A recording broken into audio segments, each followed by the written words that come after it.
अस्सलामुअलैकुम दोस्तों, साहिल ट्रिक्स में आपको खुशामदीद कहता हूँ। और वीडियो को स्टार्ट करने से पहले तमाम मुसलमानों को जुम्मा की मुबारकबाद जो है वो मैं देना चाहूँगा।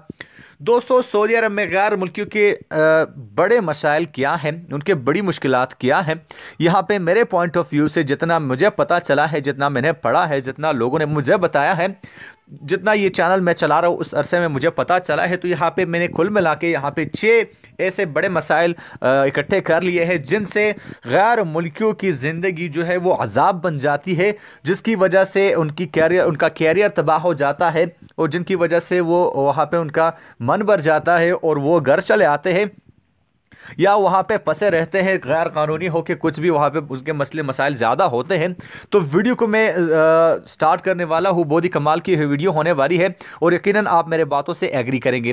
स्टार्ट करने से पहले आपसे एक छोटी सी रिक्वेस्ट ये है कि सिर्फ हमें 3000 सब्सक्राइबर चाहिए 1 लाख सब्सक्राइबर पूरे करने के लिए। तो आपके सपोर्ट से ये बिल्कुल मुमकिन है। अगर आप मेरे चैनल साहिल ट्रिक्स पे नए हो तो चैनल को सब्सक्राइब करते जाओ, साथ घंटी भी ऑन करो ताकि ministry of labour, ministry of justice, जवाजात और बहुत सारे अपडेट्स आपको नोटिफिकेशन मिलती रहे। और आपकी जिम्मेदारी यह है कि ज्यादा से ज्यादा अपने गैर मुल्कियों भाइयों के साथ ये वीडियो जो है वो शेयर कर लो। तो चलिए वीडियो को स्टार्ट कर लेते हैं। और कम से कम 500 लाइक तो इस वीडियो पे पूरे कर ही दो, क्योंकि जुम्मा का मुबारक दिन है। 500 लाख अगर मिल जाए तो क्या ही बात है। सऊदी अरब में मुकीम गैर मुल्कियों का बहुत बड़ा मसला, बहुत से लोगों को ऐसे बात करते हुए कफील कफील कह सकते हैं या दर्द सर कह सकते हैं। दोस्तों, पुराने ज़माने में आपको याद होगा कि लोग गुलाम खरीदते थे और जब वो पैसे देके उसको खरीदते थे फिर वो उसका जो है उस मर्जी होती है कि वो उसका जो आका है उससे कुछ भी काम करवा ले, चाहे उसको खाना ना दे, चाहे उसको कुछ भी ना दे, सहूलियात ना दे, लेकिन दिन भर उससे काम करते रहें। अब यहाँ पे ये कंसेप्ट मेरे ख्याल में सऊदी अरब में ये वाला कंसेप्ट जो है अभी तक बाकी है। दुनिया तो एडवांस हो गई, लेकिन अगर मैं कफील की बात करूँ तो बहुत से लोगों के जहन में यही ख्याल आता होगा कि अब कफील जो है वो आका है और जो उसके पास वर्क करता है उसका गुलाम है, उसने उसको खरीद कर रखा है, ना उसको सहूलियात मिलती है, ना हुकूक मिलते हैं, कुछ क्या भी नहीं सकता। ऐसा लगता है कि उसने उसको खरीद कर रखा हो। अगर कुछ कहता है या कुछ वगैरह उससे बहस करता है तो फिर हुरूब का मसला आ जाता है, जिसकी वजह से उसका कैरियर जो है वो खतरे में आ जाता है। तो अब गैर मुल्की वहाँ पे एक खादिम की हैसियत से है और जो वहाँ पे कफील है उस वो मालिक है। तो जो वो कहता है वो उससे करवाता है, जो वो कहता है वो उससे मनवाता है। ये एक बहुत बड़ी मुश्किल है गैर मुल्कियों के लिए। अब सऊदी हुकूमत को इसके लिए कोई अच्छा सा सिस्टम जो है वो लाना चाहिए। दूसरी जो बड़ी मुश्किल है, मैं आपसे बात करूँ टैक्सेस की भरमार। दोस्तों, नए नए टैक्सेस, नए नए फीसें, इसकी वजह से गैर मुल्कियों की ज़िंदगी वहाँ पे तबाह बर्बाद हो चुकी है। स्पेशली वो लोग जो वहाँ पे अपने फैमिली के साथ रहते हैं वो तो बिल्कुल कंगाल ही हो चुके हैं और अब वो सोच रहे हैं कि किसी न किसी तरह अपनी फैमिली को लेकर अपने मुल्क चले जाएं। इस सिलसिले में मुझे बहुत सारे मैसेजेस आए, बहुत सारे कमेंट्स मुझे मिले कि अब वो बिल्कुल वहाँ से जाना चाहते हैं, क्योंकि सऊदी अरब में मुकीम उन पर इतने ज़्यादा टैक्सेस हैं, बस सिर्फ बहाना चाहिए टैक्स लगाने के। और टैक्सेस में ज़्यादती मतलब वो अक्सर ज़्यादा भी होते हैं, साल ब साल उसमें इजाफा भी हो जाता है। तो टैक्सेस के भरमार, नए नए फीसें यहाँ पे गैर मुल्कियों की ज़िंदगी जो है वो अजीरन बना देते हैं और उनकी ज़िंदगी जो है वो अजाब बन जाती है और वो कहते हैं काश मैं अपने मुल्क चला जाऊँ ताकि इन चीज़ों से तो छुटकारा पा ही लूँ।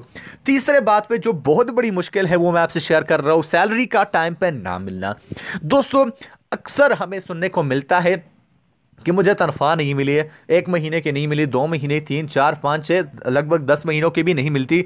अब अगर आपको तनख्वाह टाइम पे ना मिले तो आपने जितने भी प्लान्स बनाए हैं कि अब मुझे ये करना है, पैसे लेके ये करना वो करना है, अगर आपको तनख्वाह जो है सैलरी टाइम पे ना मिले तो बिल्कुल आपका जो तमाम प्लान है वो तबाह बर्बाद हो जाता है और आपके अच्छे अच्छे खासे प्लान पर पानी पैर जाता है और आप बड़े मुश्किलात में जो है वो फंस जाते हैं। अब चौथे नंबर पर बात करते हैं अच्छे प्लान की फुकदान। दोस्तों, आपको इस बात से बिल्कुल एग्री करना होगा कि अगर गैर मुल्की के पास सऊदी अरब में एक अच्छा प्लान हो तो वो बिल्कुल किसी भी कंडीशन में अपने आप को डाल सकता है। फॉर एग्जांपल, आपके पास आपका सेविंग प्लान है, आप फॉर एग्जांपल आपकी 6000 तनख्वाह है और आपने कुछ इस तरह का प्लान बनाया हुआ है कि वो 6000 में आप अपना भी खर्चा निकालते हैं। ये मैं इस बात से एग्री करता हूँ, क्योंकि आप वहाँ रह रहे हैं तो आपकी भी कुछ मुश्किलात हैं, लेकिन घर वाले रिश्तेदार वगैरह इसको बिल्कुल इग्नोर करते हैं और कहते हैं कि यार आपकी तो 6000 रियाल तनख्वाह, फॉर एग्जाम्पल 1 लाख रियाल जो आपकी सैलरी है, आप वो हमें भेज दिए। अगर मैं फॉर एग्जांपल मैं गैर मुल्की हुआ सऊदी अरब में, मेरी 1 लाख तनख्वाह रियाल है, 1 लाख रुपए जो है तनख्वाह बनती है, और वो मैं 1 लाख रुपए अपने घर भेज दूँ, तो पूरा महीना मैं क्या करूंगा? और खुदा ना खास्ता अगर अगले महीने मुझे तनख्वाह नहीं मिली तो फिर मैं क्या करूंगा? तो आपके पास होना चाहिए एक बढ़िया प्लान, एक जबरदस्त प्लान, एक सुपर प्लान, जहां पे आपको सेविंग करनी होगी और आपने अपने पैसों को कुछ इस तरह से प्लान करना होगा कि ना तो आपकी फैमिली पे वहां पे ज्यादा बोझ पड़ जाए, ना यहां पे आप पे ज्यादा बोझ पड़ जाए। और खुदा ना खास्ता इमरजेंसी आ जाती है, फॉर एग्जांपल कोई इमरजेंसी अगर आ जाए, कोई बीमार वगैरह रिश्तेदार या घर वालों में कोई बीमार पड़ जाए, तो उस वक्त आपको किसी के सामने हाथ ना फैलाना पड़े। तो आपको एक अच्छा सा सुपर प्लान जो है वो बनाना होगा, और मैं ये कोशिश कर रहा हूं कि आपके लिए एक सुपर प्लान जो है वो बनाऊं। इसमें मैं काम कर रहा हूं कि आपको कैसा प्लान बनाना चाहिए ताकि आपकी ज़िंदगी वहां पे भी अच्छी रहे, आपके घर वाले भी खुश रहे और आपके मुश्किलात भी ख़त्म हो जाए। तो वो उस प्लान पे मैं कोशिश कर रहा हूं, 1-2 दिन में मैं सोच रहा हूं कि वो प्लान जो है आपके लिए तरतीब दूं कि आपको क्या क्या करना होगा।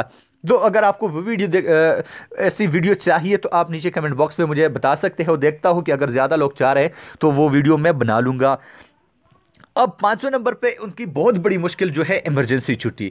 दोस्तों, इंसान की ज़िंदगी में कुछ भी होता है। फॉर एग्जांपल खुदा ना खास्ता आप गए हैं 2 साल के कॉन्ट्रैक्ट पर और आपके घर वालों में से कोई फौत हो जाता है या कोई बड़ी मुसीबत में फंस जाता है, तो यहाँ पे इमरजेंसी छुट्टी मिलना भी गैर मुल्कियों के लिए एक वबाल जान जो है वो बन गया है।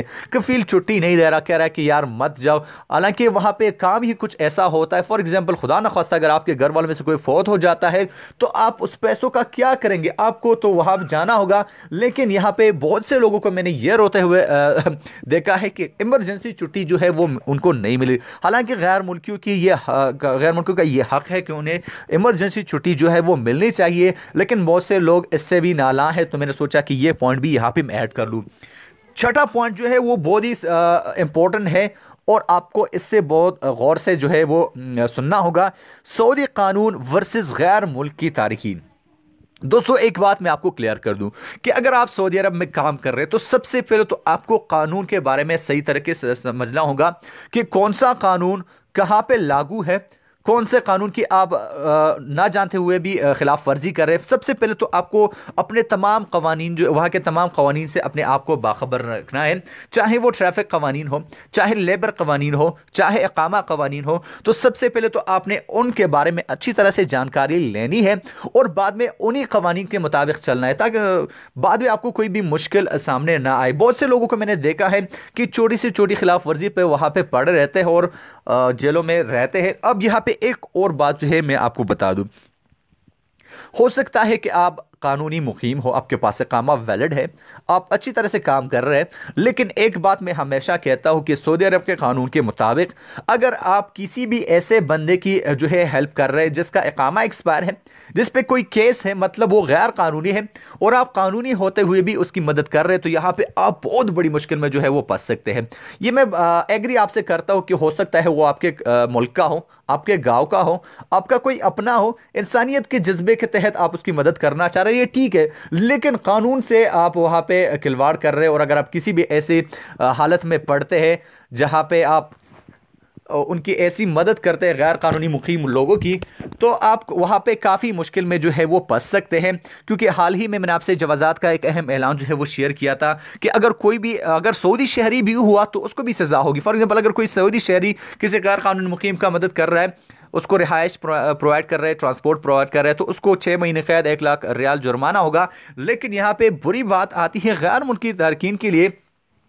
अगर वो किसी ऐसे सिचुएशन में पाए गए जो गैर कानूनी तारकीन को जो है वो सहूलत प्रोवाइड कर रहे हैं, चाहे कोई भी सहूलत हो, रिहाइश हो, ट्रांसपोर्ट हो, काम हो, अब यहाँ पे उनकी शामत जो है वो आ जाती है, क्योंकि वहाँ पे 6 महीने कैद भी होगा, उनको 1 लाख रियाल जुर्माना भी होगा और मुल्क से भी बेदखल किया जाएगा। तो ये 6 मसाइल तो जो मैं आपके साथ शेयर करने जा रहा था। आपके जहन में कोई दूसरा हो तो नीचे कमेंट बॉक्स में मुझे जरूर बता सकते हैं। मिलता हूं आपसे एक वीडियो के साथ।